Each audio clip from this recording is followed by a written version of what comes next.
Masturbation féminine, tant de tabous portés, des croyances erronées qu'il faut déconstruire, briser, des stéréotypes anciens, culturels ou religieux. Il est temps d'ouvrir les cœurs et d'éclairer les yeux. C'est anormal, disent-ils avec effroi, mais c'est faux, c'est naturel, un chemin vers soi. Explorer son désir, apaiser ses tensions, c'est un acte sain, loin de toute prétention. Cela rend dépendant, une idée insensée, mais rare est l'excès, sauf trouble compulsif avéré. Au contraire, elle renforce la confiance en son être et nourrit la santé sexuelle sans paraître.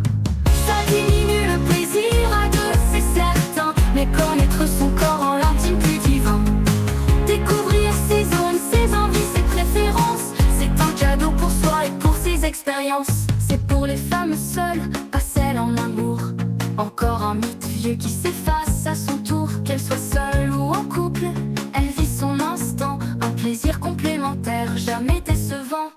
C'est malsain, dangereux, il faut s'en méfier, mais c'est faux, bien au contraire, c'est à glorifier. Cela apaise l'esprit, libère des endorphines, un baume pour le corps, un répit qui illumine.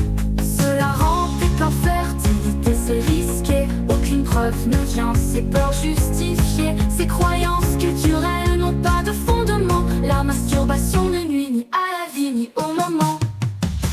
Cela rend dépendant, une idée insensée, mais rare et l'excès sauf trouble compulsif avéré. Au contraire, elle renforce la confiance en son être, et bien de mal en soi, juste un moment de choix. Brisons ces mensonges, ces chaînes invisibles, pour que chaque femme s'aime dans un geste paisible. Adoptons une vision saine, libre et éclairée. La sexualité féminine est à célébrer.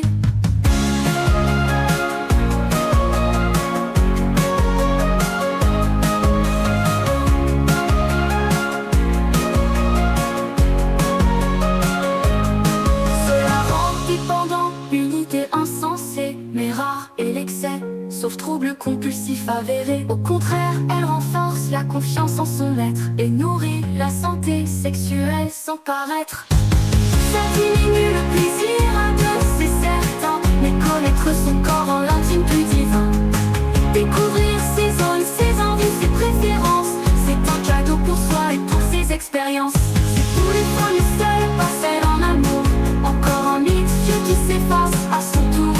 Qu'elle soit seule ou en couple, elle vit son instant, un plaisir complémentaire, jamais décevant. C'est un cadeau pour soi et pour ses expériences. C'est un cadeau pour soi et pour ses expériences. C'est pour les femmes d'or seules, pas celles en amour.